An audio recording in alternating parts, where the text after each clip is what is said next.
J'espère que vous allez bien en tout cas, ça fait extrêmement plaisir de vous voir ce soir. Du coup, petit stream solo sur les cryptos, Tesla qui est en vacances. On va parler un petit peu de ce qui s'est passé sur les marchés financiers, je pense en deuxième partie d'ailleurs de vidéo. On va continuer quand même à faire un petit volet news aujourd'hui. On va parler du merge, on va parler d'Ethereum classique. Ethereum classique qui a vu son hash rate remonter. On parlera un petit peu de savoir pourquoi son hash rate est monté, qu'est-ce qui s'est passé sur Ethereum classique, est-ce qu'il y a de l'avenir pour cette crypto-monnaie qui est un peu spécifique, on l'appelle souvent le shitcoin. Et voilà, enfin moi le premier d'ailleurs. On ira voir un petit peu ce qui s'est passé autour des dernières associations, des dernières news Web3. On ira faire un tout petit tour NFT, parce que c'est plus le côté Tesla que normalement les NFT. Et puis on fera une petite dernière partie sur un peu les entreprises qui se développent sur les crypto-monnaies. Voilà, des petites news à aller voir. Et ensuite, on se fera de l'analyse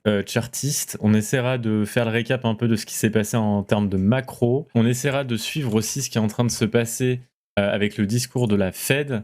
Donc je garde bien mes news allumées sur le côté. N'hésitez pas à me dire si vous voyez ce qui est en train de se passer, parce qu'on était supposé avoir le discours de la Fed aujourd'hui sur la hausse de taux d'intérêt. Il y a à peu près tout ça qu'on va essayer de faire ce soir. On va commencer avec le merge d'Ethereum.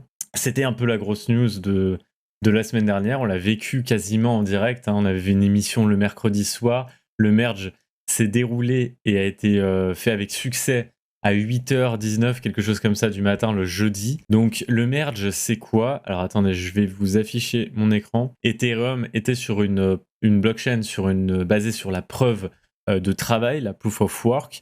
C'est la preuve de travail qui est utilisée par exemple pour des blockchains comme Bitcoin. Et du coup, Ethereum voulait à l'avenir changer de cette preuve de travail qui consomme énormément d'énergie. Si vous êtes en pénurie de cartes graphiques ces derniers temps, c'est à cause d'Ethereum en partie, puisque de toute façon, Bitcoin, maintenant, c'est plus vraiment des cartes graphiques de gaming qui vous permettent de sécuriser la blockchain et de faire la preuve de travail. C'est des machines très spécifiques sur BTC. Sur ETH, par contre, c'était les cartes graphiques, et c'est comme ça que il y avait beaucoup de mineurs sur ETH qui se sont fait pas mal d'argent et qui ont acheté beaucoup de cartes graphiques pour miner de l'ETH, principalement. Bien sûr, il y a d'autres crypto-monnaies. ETH a décidé de réduire son impact énergétique, son impact environnemental, et de passer sur une preuve un peu plus, on va dire, plus propre, plus clean, et qui nécessitait quand même un certain engagement déjà sur le projet. Et maintenant qu'ils ont un énorme engagement, Ethereum, ils ont pu passer à la proof of stake, la preuve d'enjeu. Donc la preuve d'enjeu, c'est une méthode statistique, c'est rien à voir avec la proof of work, mais par contre, la finalité est le même résultat. Il y en a qui peuvent considérer que la proof of stake est un petit peu moins, sécurisante que la proof of work, ce qui est tout à fait entendable. Par contre, la proof of stake, elle a aussi d'autres désavantages. Elle a l'avantage de ne pas polluer. Vous avez vu par exemple Tezos, XTZ, j'en ai souvent parlé, qui est une autre blockchain qui a la proof of stake, avait fait un rapport d'un cabinet d'audit qui s'appelle PwC, qui avait indiqué que ça consommait à l'année, cette blockchain, l'équivalent en électricité de 14 foyers européens, ce qui est vraiment que dalle pour faire fonctionner une blockchain, ce qui n'était pas du tout le cas de Bitcoin ou d'Ethereum jusqu'à présent. Donc là, ça va être le cas. Sur Ethereum, on va moins consommer. Par contre, voilà, il y a ce problème un tout petit peu moins sécurisant, mais pour l'instant, il n'y a jamais eu de gros problèmes sur la proof of stake. Et il y a un autre problème, et on va en venir justement, ça va être un petit peu le débat sur The Merge de ce soir. Ça va être tout simplement la question de la centralisation. On sait qu'il y avait une grosse centralisation de la preuve de travail qui était faite par pas mal de machines qui étaient en Asie pour la plupart du temps. Ensuite, l'Asie avait banni le minage de crypto-monnaies, notamment de Bitcoin. Du coup, c'était beaucoup fait au Kazakhstan. Il y a beaucoup de minage de Bitcoin qui a été ramené aussi aux US. Mais voilà, sur la preuve de travail, c'était à peu près tous ces pays qui permettaient en fait à Ethereum de faire fonctionner son réseau. Maintenant, parce que c'est des pays où l'énergie était moins chère, bien entendu. Maintenant, Ethereum, tout simplement, là, avec la proof of stake, c'est carrément celui qui réunit finalement le plus de jetons qui va pouvoir valider les blocs. C'est vraiment très statistique. On va tirer au sort celui qui a le plus de jetons. Et en fait, celui qui a le plus de jetons, généralement, c'est des grosses adresses et tout simplement, c'est des gros acteurs. Et on s'est aperçu récemment qu'il y avait une sorte de centralisation à la suite du merge d'Ethereum, sur le fait que ceux qui validaient les blocs, par exemple sur une heure, c'était 45%, 50%, voire des fois 70% la même adresse ou la réunion de 3 ou 4 adresses maximum, ce qui était très peu. Si on regarde finalement les grandes firmes qui dominent le stacking de TH, on voit Lido qui arrive en tête, hein, Lido que je pense pas mal d'entre vous ont utilisé pour notamment le stacking Ethereum, justement parce qu'ils avaient des très bons rendements. Et vous avez ensuite Coinbase, la plateforme d'exchange très connue aux US et en Europe. Donc vous avez par exemple 45% des nœuds de validation qui pouvaient être attribués à seulement 2 adresses lors de certains blocs, en fait, lors de certaines périodes de temps. Et c'est assez abusé. Enfin, je sais pas si vous voyez, mais par exemple, le cofondateur de Gnosis a dit que seules 7 entités contrôlaient hier les 2 tiers des tokens mis en jeu sur Ethereum. Sur 1000 blocs analysés, donc 1000 blocs d'Ethereum, 420 avaient été créés par Lido ou Coinbase. Et donc, en fait, on arrive sur une problématique de centralisation. Et pourquoi en fait c'est compliqué cette centralisation sur ETH? C'est tout simplement parce qu'on va arriver sur, voilà, c'est ce qui est indiqué dans l'article, là, on va arriver sur des questions de censure. Si c'est le même acteur qui détient la validation de toutes les transactions, il pourrait très bien à un moment donné faire censurer ces transactions et pouvoir censurer une grosse partie des transactions. Et ça, c'est pas bon en fait tout simplement pour l'écosystème et c'est pas bon pour les crypto-monnaies parce qu'on est supposé être sur un modèle de décentralisation, c'est-à-dire que c'est un modèle normalement où personne ne dirige de manière directe ce qui est en train de se passer sur la blockchain. Mais c'est, on va dire, quelque chose de très objectif qu'il y a sur la blockchain que on ne va pas regarder par exemple l'identité, les données personnelles de la personne derrière. On va pas faire une discrimination comme pourrait le faire par exemple une banque lorsqu'elle accorde un prêt. Eh ben, typiquement sur la DeFi, on va pas regarder votre patrimoine en tant que tel, on va pas regarder la radio de vos poumons, j'en sais rien, pour vous attribuer un prêt. C'est un petit peu la question qu'il faut se poser en ce moment, c'est est-ce que TH n'arrive pas sur une hyper centralisation? Et ça, c'est quelque chose qu'ils vont devoir remédier. Votre blockchain, en fait, elle est créée de petits blocs qui se suivent, qui ne peuvent jamais être, comment dire, interférés. Enfin, on peut jamais mettre un bloc avant l'autre, c'est toujours un bloc après l'autre, et chaque bloc réunit plusieurs transactions. Dans les transactions, tout simplement, pour les valider et valider le bloc dans lequel vous allez mettre toutes vos transactions, il va falloir que quelqu'un active en fait une preuve comme quoi il affirme que ces transactions sont réelles, vont être validées. Et à ce moment-là, en fait, quand tu vas faire cette preuve, tu as différents moyens de le faire. T'as plusieurs, en fonction de la blockchain, tu as plusieurs moyens d'activer cette preuve. Tu as la proof of work qui est tout simplement donner de l'énergie en fait pour débloquer un bloc, et éviter tout simplement le spamming ou ce genre de choses. C'était utilisé pour ça à la base, hein, la proof of work, l'anti-spamming, ou tout simplement la preuve d'enjeu, ça va être un tiers qui lui détient une certaine quantité de jetons qui va être tiré au sort pour devenir le validateur de cette transaction. Et du coup, c'est pour ça qu'il faut faire très attention sur le fait que s'il y a que un ou deux tiers qui valident finalement ces transactions, on arrive sur un système de centralisation qui ressemblerait quand même, je trouve, pas mal à ce que peut être une banque ou un système bancaire traditionnel. Donc voilà, globalement, ce qui s'est passé avec The Merge. Donc c'est, on va dire, mitigé en ce moment ce qui se passe. En tout cas, ce que je peux vous dire d'un point de vue prix, on en avait parlé à la fin, vous avez dit qu'il allait pas se passer grand-chose sur ETH, et c'est effectivement ce qui s'est passé, c'est rien passé d'extraordinaire. Il n'y a pas eu une envolée du prix. Voilà, tout simplement. ETH, je pense pas qu'il va en fait percer plus que ça en termes de prix. Par contre, ce qu'il faut savoir, c'est que depuis la mise à jour London Rating, chaque bloc d'ETH, on va dire, brûle plus de TH qu'il n'en crée. Tu dois brûler plus de TH que tu ne crées de TH par bloc. Et ça, c'est pas forcément proof of work, proof of stake, hein. Ça peut être sur n'importe quelle preuve de blockchain. Mais en tout cas, ETH est supposé devenir de plus en plus rare, déflationniste. Il n'est pas inflationniste, il n'est pas, on va dire, comme Bitcoin où il y en a un nombre limité, mais il est carrément déflationniste. Donc ça peut être intéressant en termes là, de prix, pour le coup, parce que du coup, tu as la rareté sur cet actif qui va arriver petit à petit. Sauf qu'en ce moment, tu peux pas vraiment considérer que ETH va prendre un max, parce que déjà, il supporte mieux que BTC les news macroéconomiques, et tout simplement, voilà, à cause des news macroéconomiques en ce moment, on ne peut pas considérer que ce token va sortir du lot par rapport aux autres. Il va rester déflationniste longtemps? Bah, normalement, il va rester déflationniste le plus longtemps possible. Enfin, c'est-à-dire qu'il n'y a pas de. Je crois pas qu'il y ait de changement. Qu'il y ait de changement sur ETH. C'est juste que globalement, à chaque fois, je pense que. Je sais pas comment ça marche. Normalement, il reste toujours déflationniste, mais je suppose que tu vas avoir une diminution de ce qui est burné au bout d'un moment, une fois que tu as passé des caps. Un peu comme Bitcoin, qui tout simplement en a un nombre limité, mais à chaque fois, il y a une difficulté supplémentaire qui est rajoutée. Enfin, c'est pas une difficulté supplémentaire. Pour être exact, c'est quand tu mines un bloc, tu mines pour moins, tout simplement.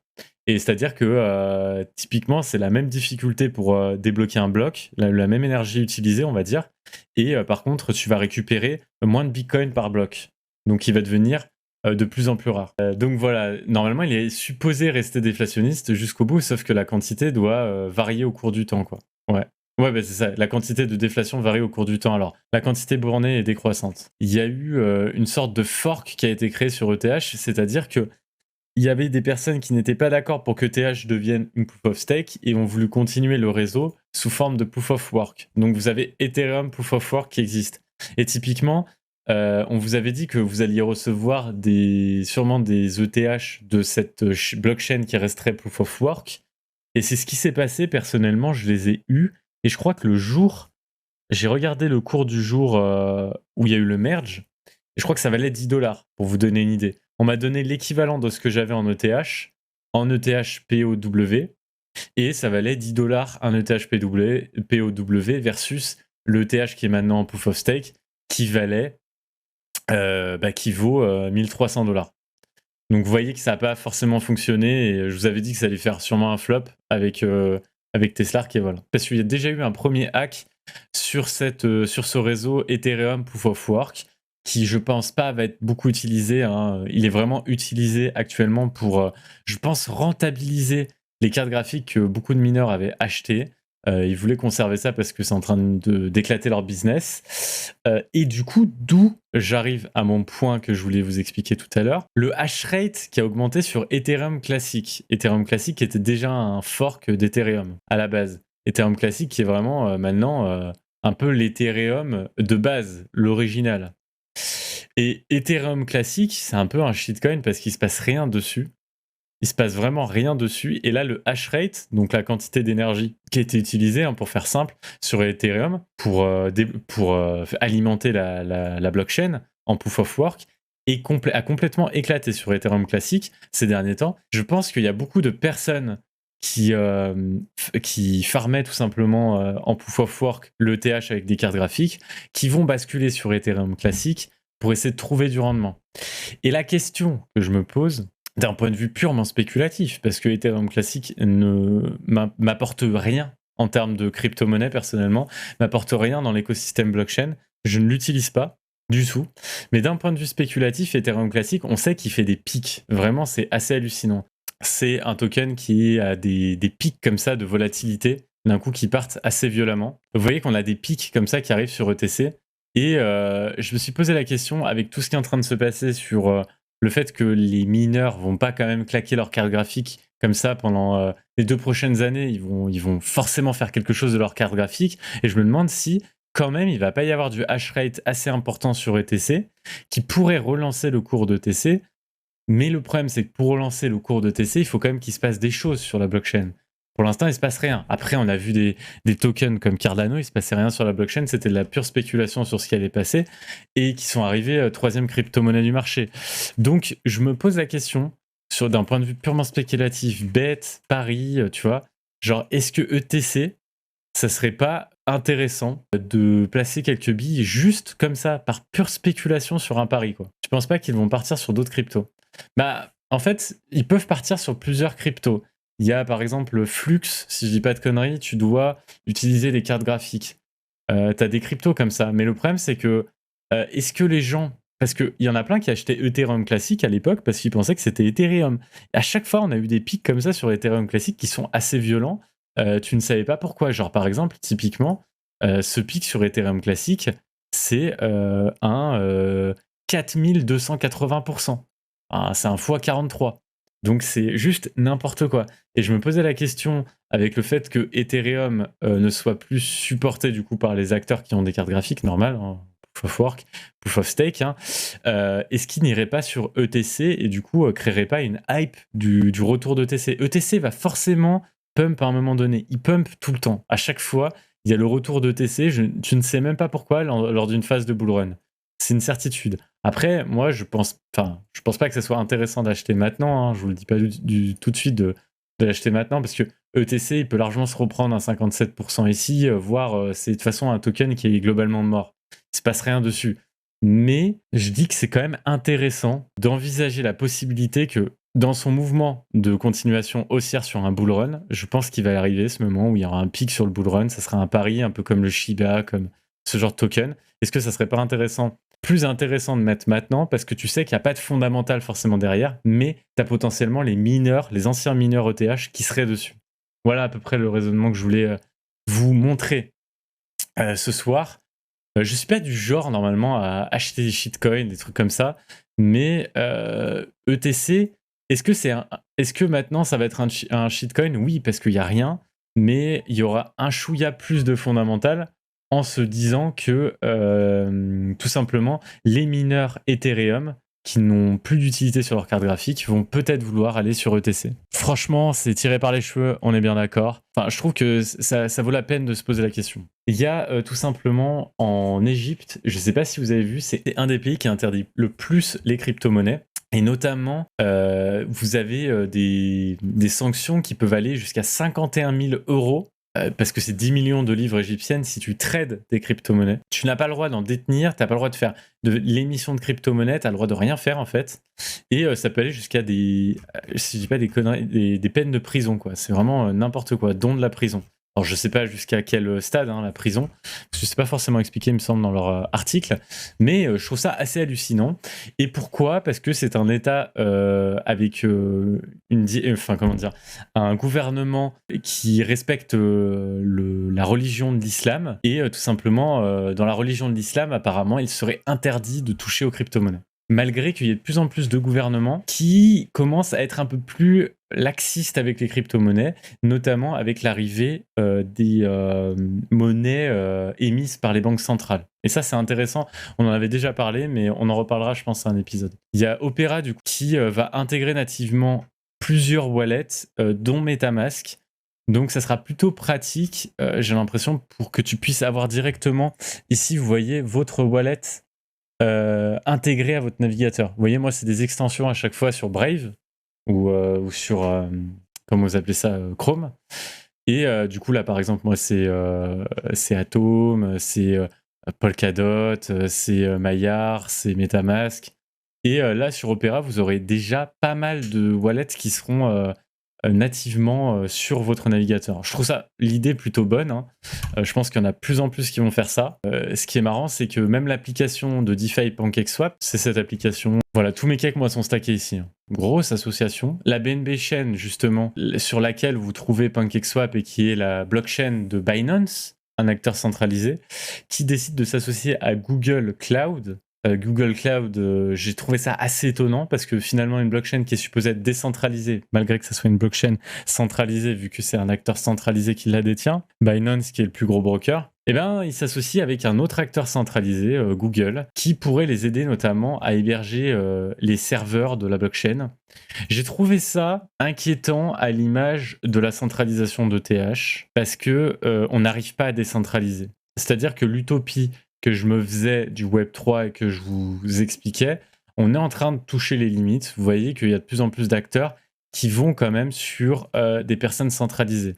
Là, voilà, on a besoin de la puissance du Google Cloud, finalement, et de la renommée du Google Cloud pour aller récupérer de la donnée et mettre ses serveurs. Honnêtement, je ne suis pas très rassuré que le Web3, finalement, se tourne vers des acteurs comme Google et comme Amazon, puisque la BCE a demandé à des partenaires de l'aider dans sa quête d'avoir une monnaie numérique de banque centrale. Et la BCE a fait notamment appel, a retenu, en tout cas en tant que candidat, Amazon. Amazon qui, même en Europe, sur de la crypto-monnaie qui veut être émise par la BCE arrive à s'afficher comme un candidat pour les aider. Je trouve ça quand même abusé. C'est-à-dire que les gens vont devoir accepter d'utiliser plusieurs applications différentes au lieu d'utiliser toute la suite Google, finalement, mais pour le bien de leurs données. C'est exactement un sujet que j'allais évoquer. Ah bah, tu vois, Sunlight, on a la même inquiétude. C'est pas la direction qu'on doit prendre, je pense. C'est pas la direction qu'on doit prendre, mais que on arrive aux limites qu'on avait déjà évoquées plusieurs fois. On s'était déjà dit, est-ce que des acteurs centralisés ne seront pas les personnes, ou les entreprises ne seront pas les personnes qui vont amener le Web3, qui vont amener les crypto-monnaies, la blockchain, la technologie de la blockchain, et finalement que la décentralisation n'est qu'une utopie qui n'existera pas en finalité, que ce soit dans le métaverse ou ailleurs. Peut-être un point gaming NFT sur le fait que Epic, comme on avait déjà un peu discuté, Epic Games a décidé de prendre la voie un petit peu des NFT, un petit peu de la blockchain. Steam a dit qu'ils étaient complètement, ils n'avaient pas du tout envie de rentrer là-dedans. On voit qu'en tout cas, ils prennent déjà de l'avance sur Steam. Steam, on va voir ce qu'ils vont faire, s'ils vont vraiment essayer de se lancer dedans, parce qu'ils ont déjà des concurrents là-dessus. Ils ont Ultra, UOS, le projet. Donc, ouais, à voir, honnêtement. J'aimerais bien, en vrai, par exemple, le nombre d'heures que tu passes sur Apex, avoir, je sais pas, genre des skins plus facilement avec des pièces que tu farmes, je sais pas, sur la blockchain, ou qui donnent accès à autre chose, à un autre jeu, ou voilà, quelque chose. Ou par exemple, tu as passé des heures sur Apex, tu as grave joué au jeu, et les développeurs, ils ont un autre jeu. Ou typiquement, on va prendre l'exemple Riot. Ils ont Valorant et LoL. T'as passé des heures sur LoL, t'aimerais avoir des skins sur Valo que t'es en train de commencer comme jeu. Eh ben, pourquoi tes pièces que t'as pas sur LoL, par exemple, elles peuvent pas te servir à acheter des skins sur Valorant? En dehors même de vendre ensuite tes pièces pour avoir de l'argent réel dans la vraie vie. Voilà, des trucs comme ça pourrait être sympa. T'as même pas besoin de passer par la blockchain, mais tu peux le faire passer pour créer une hype, on peut dire. Sachez que si vous avez plus d'argent qu'actuellement, vous ne serez pas plus heureux. C'est pas une étude qui le dit, mais l'expérience. FTX qui est un acteur que je suis beaucoup, comme vous le savez. FTX qui un acteur sur lequel j'ai beaucoup parié à l'époque, alors qu'il n'était pas forcément une des plus grosses plateformes, que j'ai beaucoup parié sur son écosystème Solana. On a déjà beaucoup parlé. Je pense que le mec derrière, c'est un des gars qui bosse le plus efficacement. C'est un requin de la finance totalement, mais voilà. Sam Bankman-Fried. FTX qui continue tout simplement de renforcer sa présence sur le territoire européen. Donc c'est le Cyprus Securities and Exchange Commission. Donc Cyprus, c'est pas forcément ce qu'on préfère, mais voilà. En tout cas, ils sont toujours là, ils continuent à s'instaurer en Europe. Ils ont dit que de toute façon, ça doit être les leaders en Europe, encore plus que Binance, et je pense qu'ils ont un temps d'avance sur Binance là-dessus. Binance qui vient de se mettre à Paris, qui vient de se mettre en Europe, qui commence à développer. FTX, ils ont quand même l'appui des professionnels, c'est une plateforme très axée pro. Si vous n'êtes pas vraiment dans le délire levier, dans le délire très trading et professionnel sur les cryptos et voilà, le trading de crypto, n'allez pas du tout sur FTX, vous allez être perdu. Je vous conseille d'autres vrais acteurs, vraiment, allez voir des acteurs comme Bitpanda, CoinHouse, vous savez que c'est les partenaires de la chaîne. Voilà, allez les voir, c'est beaucoup plus sympathique. Je pense que Binance et FTX, il faut vraiment les considérer comme deux plateformes qui sont pour des personnes qui ont un niveau intermédiaire, voire bien approfondi dans les cryptos, parce que vous allez rentrer dans un peu l'obscurité de ce qu'est un carnet d'ordre, par exemple, pour quelqu'un qui ne connaît pas forcément comment fonctionnent les carnets d'ordre sur un exchange. Enfin bref, c'est un peu trop complexe pour quelqu'un qui ne s'y connaît pas du tout. C'est comme aller voir par exemple CoinHouse ou Bitpanda, ça sera même plus simple que d'acheter des actions sur Boursorama. Vous voyez ce que je veux dire? Donc je vous conseille plutôt ça. Et FTX qui, juste pour compléter ce que je voulais dire, a $1 milliard potentiellement pour des acquisitions futures. Et on se pose la question, finalement, avec ces 1 milliard de liquidités qu'ils ont, est-ce qu'ils vont pas commencer à acheter des entreprises qui sont en train de faire faillite avec le bear market?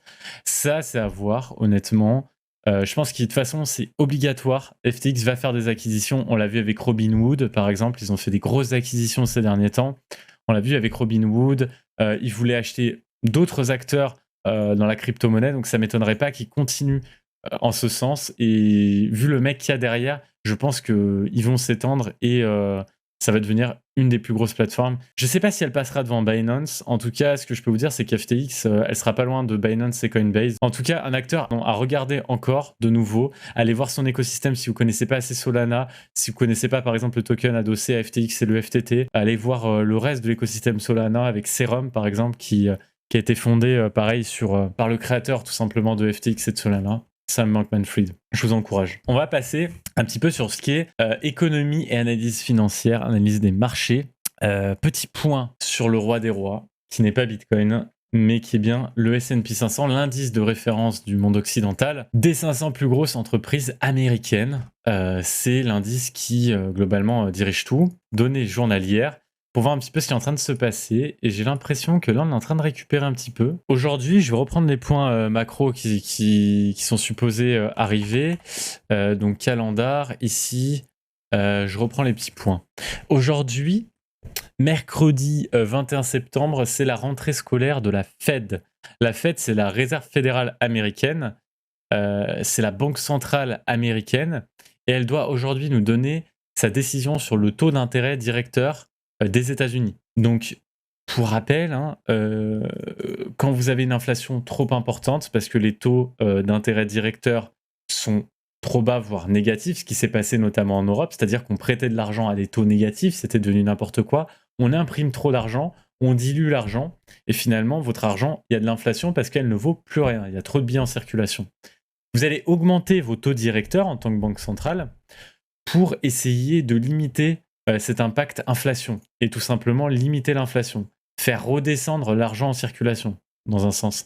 C'est-à-dire que les prêts vont être plus compliqués à avoir puisque vous allez payer des intérêts dessus, quoi. Donc on vous prête moins facilement de l'argent. La Fed est en train de rehausser ses taux directeurs depuis déjà maintenant de nombreux mois. On l'a suivi dans les émissions de l'éco-crypto que je vous invite bien entendu à aller voir sur YouTube qui sortent tous les samedis matins.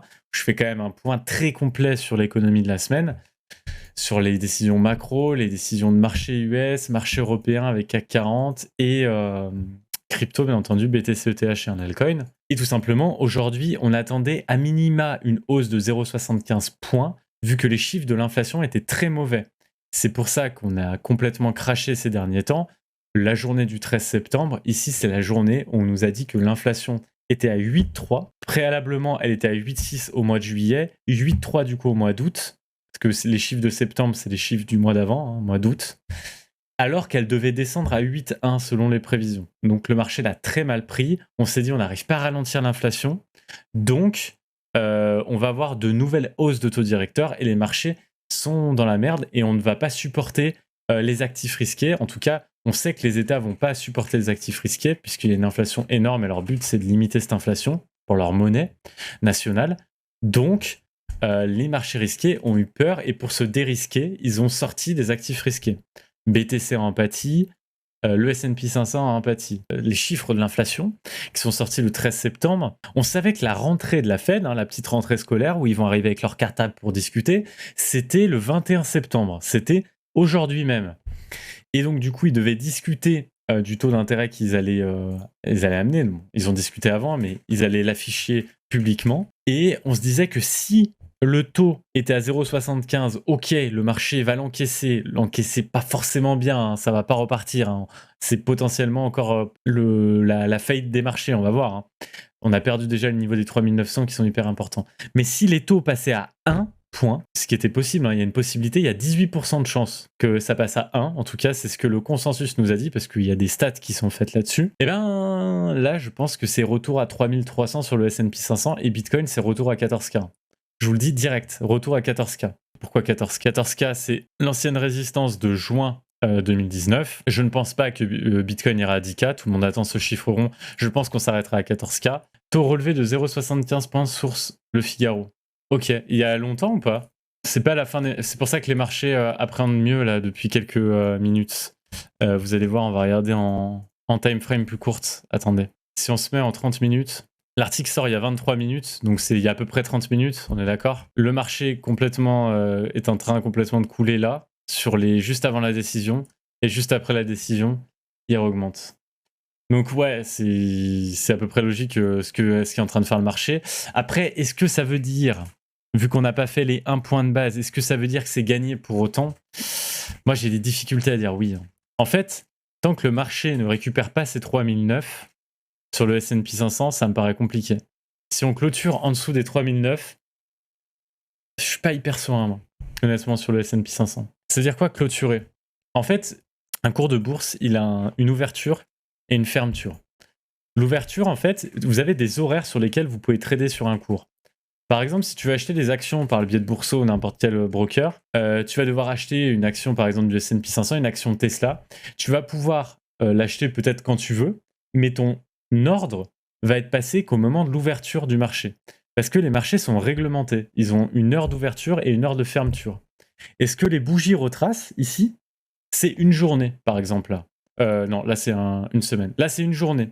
Et donc, l'ouverture, ça va être l'heure à laquelle il a ouvert. Donc, aux États-Unis, nous, le S&P 500, je crois qu'en France, avec le décalage, je sais jamais, heure d'été, heure d'hiver, mais je crois que ça commence à 15h actuellement. Il y a l'ouverture des marchés US à 15h, heure française. Et il va se clôturer à je sais plus quelle heure chez nous, peut-être 22h, quelque chose comme ça. Je sais plus combien de temps c'est aux US. Tu ne peux pas trade 24 heures sur 24. Tu peux par contre trade 24 heures sur 24 sur certains marchés qui ne sont pas réglementés. Et ces marchés sont par exemple le marché du Bitcoin, des crypto-monnaies. Parce que ce n'est pas un cours de bourse à proprement parler qui est réglementé. Par contre, tu as maintenant un Bitcoin qui est réglementé par le biais de futurs, de contrats dérivés. Et ces contrats dérivés sont réglementés par le Chicago Mercantile Exchange, qui est la bourse de Chicago. Et là, tu as des horaires, par exemple, sur ce cours-là que je suis en train de regarder. C'est Bitcoin, mais réglementé, c'est-à-dire qu'il n'est pas ouvert les week-ends et il n'est ouvert que certaines heures dans la journée. Et donc, du coup, il dérive un tout petit peu, vous voyez, du cours de Bitcoin traditionnel. Et c'est pour ça que généralement, on regarde, on essaye de faire des corrélations entre le Bitcoin réglementé maintenant par des contrats futures sur la bourse de Chicago et le Bitcoin que nous, on connaît parce que on achète du Bitcoin quand on veut. Ok. Voilà, c'est très spécifique la bourse. Et donc, quand tu parles d'ouverture et de fermeture sur une bougie, tu vois, je prends une bougie là, par exemple, Bitcoin. Bitcoin, ça va être 24 heures. Donc, ça va clôturer, nous, à 1h du matin, parce que c'est pas notre fuseau horaire qui prend la bougie.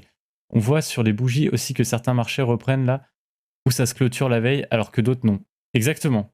C'est ce qui s'appelle des gaps, d'ailleurs, quand tu ne reprends pas exactement à l'endroit où tu as clôturé. Donc, par exemple, sur BTC, ici, typiquement, BTC, ici, tu as eu une ouverture sur la bougie rouge, là. Tu as une ouverture ici. C'est pas la mèche, il faut regarder le rectangle.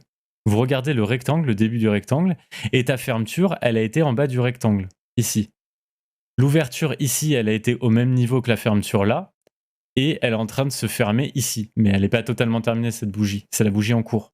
La mèche que tu as au-dessus, c'est le range que tu as parcouru dans la journée. C'est-à-dire que, par exemple, tu es descendu jusqu'à 18 700 et tu es monté jusqu'à 19 634. Mais tu n'as pas clôturé ou ouvert à ces prix. C'est que tu y es allé dans la journée, mais qu'ensuite tu es revenu dans ce rectangle, dans ce range. Voilà. C'est globalement comme ça qu'il faut appréhender les bougies japonaises, les chandeliers japonais, comme on dit. Et sur un marché réglementé, tu vas te retrouver dans une situation avec des gaps, tu vois. C'est-à-dire que là, on a clôturé ici, sur cette bougie. Le 12 septembre, on a clôturé en haut à 4100. Et ici, on a commencé la séance à 4038. Parce qu'il y a eu tellement de personnes qui ont décidé de vendre avant même que ça ouvre, qu'on a eu créé un gap d'ouverture. Et c'est ce qui crée ces gaps. Et généralement, on dit en trading traditionnel qu'un gap, tu dois essayer d'aller le combler. Mais ça, c'est très théorique. Ce n'est pas tout le temps réalisé. Est-ce que pour autant on est sauvé? Je ne le pense pas tout de suite. Honnêtement, c'est trop tôt pour le dire. Il faudrait à minima sur le S&P 500 reprendre les 3009 de façon durable, clôturer au-dessus. Parce que si on clôture au-dessus, on affirme que tout le monde veut aller finalement dans un sens au-dessus. Voilà pourquoi les clôtures sont aussi importantes des fois que les mèches. Ça donne une décision qui est importante du marché, une décision fixe finalement. Il faudrait qu'on maintienne ces 3900 sur le S&P 500 pour avoir une sorte de lueur d'espoir sur BTC. Déjà, ce qui est bien, c'est qu'il n'y ait pas assez un point de hausse de taux directeur de la Fed parce que ça faisait peur tout le monde. Et le marché, quand il a peur, qu'il y a une incertitude, il est relou. Tu vois ce que je veux dire? Il va pas vouloir pumper. Donc, tu vas avoir de la volatilité jusqu'à la décision de la Fed, c'est ce qui s'est passé. Là, les marchés le prennent plutôt bien que ça soit 0,75, mais il y a 2 semaines, quand on parlait d'une hausse des taux à 0,75 par la Fed, tout le monde avait peur et c'est notre séance, du 13 septembre à la suite des chiffres de l'inflation. Celle-là, la séance, là que vous voyez, l'énorme bougie rouge sur le S&P 500. Je vous ferai un point, bien entendu, samedi sur YouTube avec l'éco crypto, mais pour autant, pour moi, ce n'est pas forcément des plus positifs en ce moment. Il y a un deuxième point que je veux prendre en termes de macroéconomie en dehors de l'inflation, c'est quand même refaire un point. Aujourd'hui, il y a eu des décisions qui ont été quand même cruciales, qui ont été prises, de la guerre en Ukraine. Je ne sais pas si vous avez suivi, mais quand même, le discours de Vladimir Poutine a été un petit peu sévère et le discours de l'Europe a été très sévère également envers Vladimir Poutine. On fait pas de politique, on est bien d'accord. Je veux braquer personne, voilà. Je veux juste parler de faits. C'est-à-dire qu'il y a une guerre en ce moment entre l'Ukraine et la Russie et je pense que vous le savez, hein, quand même. Ça fait 210 jours. Hein. Faudrait faire un effort si vous ne le saviez pas. Globalement, là, ce que Poutine est en train de nous dire, c'est qu'ils veulent faire une annexion des territoires de l'Ukraine. Une annexion des territoires qu'ils ont pris aux Ukrainiens lors de cette opération dite spéciale. Ah bon? Je pèse mes mots pour pas dire de conneries, tu vois. Et donc, du coup, tout simplement, cette annexion, ça servirait à quoi pour les Russes? Ça servirait à dire que si l'Ukraine fait une contre-offensive sur ces territoires annexés, où on sait tous globalement que la réponse va être oui, hein, qu'elle soit dirigée ou non, ça c'est pas le débat. La réponse va être oui. Les sondages sont là, 90%, les gens ont dit oui apparemment. Et donc, du coup, oups, pardon, pèse les mots, pèse les mots. Non, mais je sais pas, tu sais, il y a peut-être des personnes qui sont complotistes, je sais pas. Honnêtement, on va peut-être dire que je suis envoyé par l'Europe ou j'en sais rien. Qu'entends-je? Je ne crois pas, mais c'est vrai. Je sais pas, après peut-être qu'on va dire que je dis des conneries.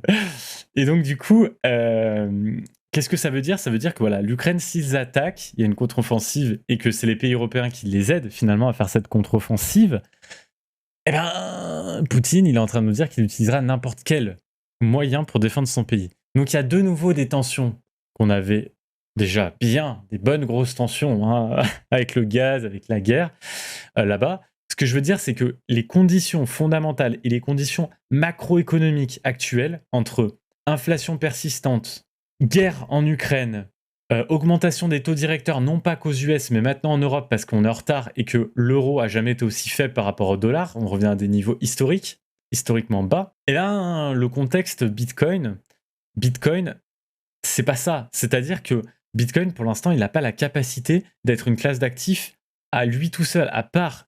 C'est-à-dire que c'est pas lui qui va décider quand est-ce qu'il va monter, même si les news sont très bonnes sur les crypto-monnaies, même si je suis hyper optimiste pour les cryptos à l'avenir, quand même, et que je suis un maximaliste, par exemple Ethereum, malgré ce qu'on a eu comme discours là sur Ethereum et la centralisation qu'il y a potentiellement actuellement, eh bien, j'ai envie de vous dire, voilà, on a toujours ce danger sur le cours du Bitcoin. Ça ne veut pas pour autant dire qu'il faut tout vendre. Ce que je veux vous dire ici, c'est qu'il ne faut pas espérer demain avoir un plus 40% sur Bitcoin ou un plus je ne sais pas combien sur Bitcoin, un x2.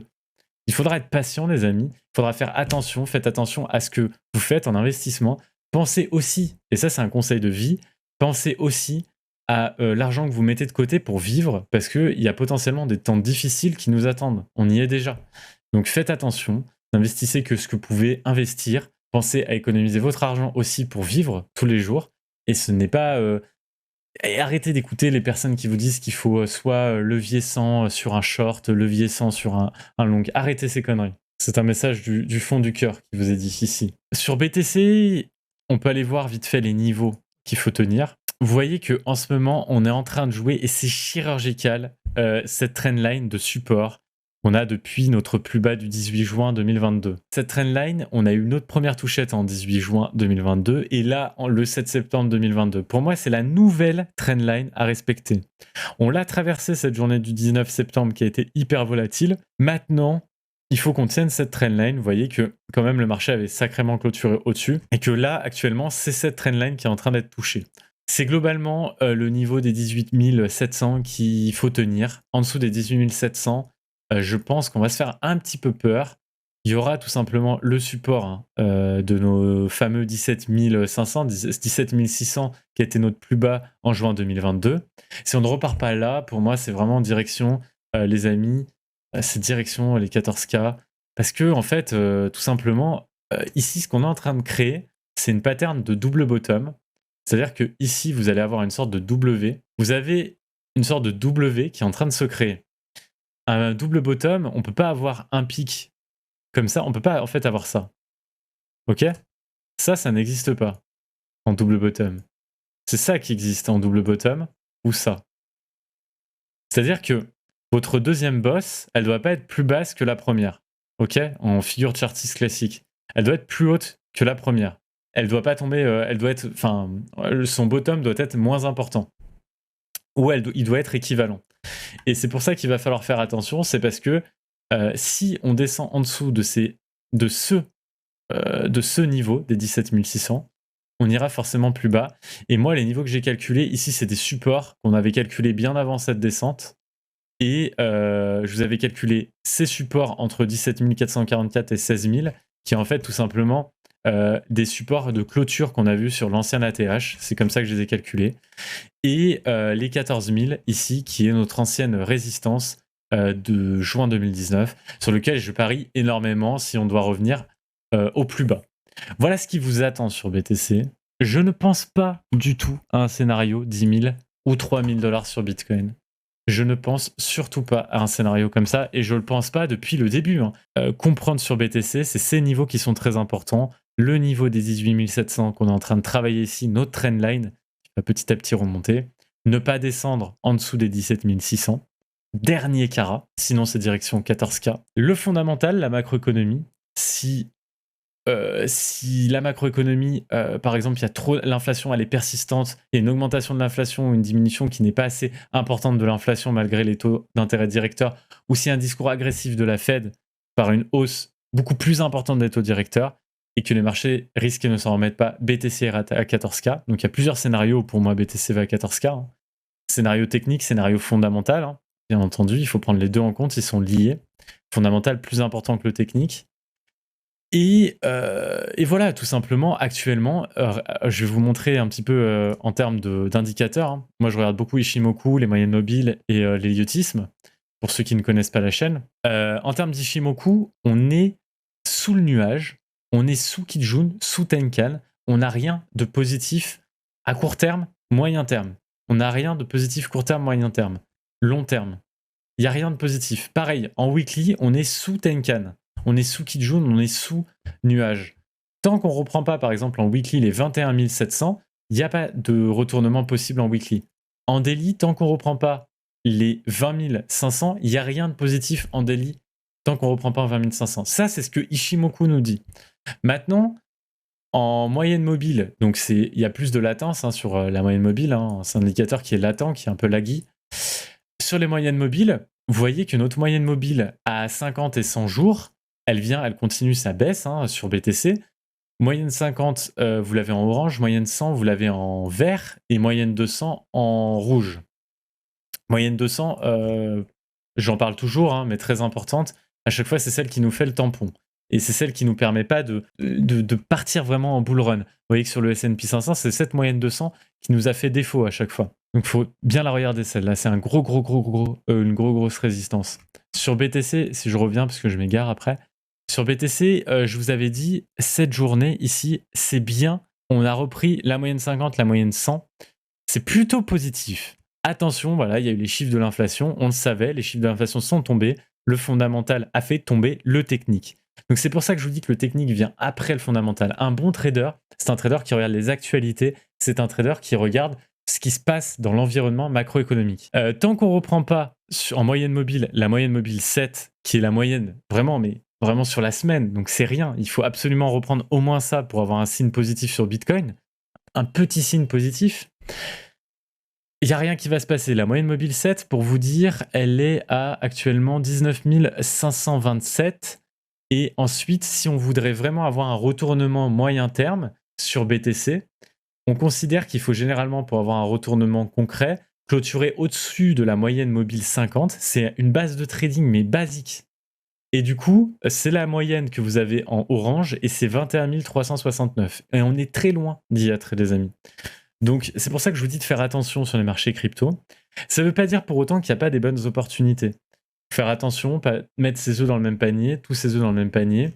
Il faut recharger petit à petit, garder un peu d'énergie et de rechargement à 14K si on y va. Sur ETH, c'est pareil. Moi, ETH en dessous, je vais faire très rapide sur ETH, mais ETH en dessous de 1000 $, je recharge. Il n'y a pas de question à se poser. Je l'ai fait ici, et je l'ai fait à chaque fois. Vous avez rechargé également ETH dans l'émission. Hein. Je pense à certains internautes qui l'ont fait quand on était ici, alors qu'il y avait beaucoup de gens qui disaient de pas acheter. Moi, je pense que ETH sous 900 $, c'est dans 2 ans, ETH, ça m'étonnerait qu'il soit pas à 5000 $. Peut-être 4000, 5000, à 2 ans, 3 ans peut-être maximum. Voilà, donc ETH, c'est pareil, il a des niveaux hyper importants. Vous voyez que les 1278 qu'on avait tracés il y a un moment, qui est en fait nos deux résistances ici, nous a servi de support 2 fois aujourd'hui et avant-hier. Donc très important les niveaux qui sont en ce moment. Il faut les tenir, il faut que la macro tienne.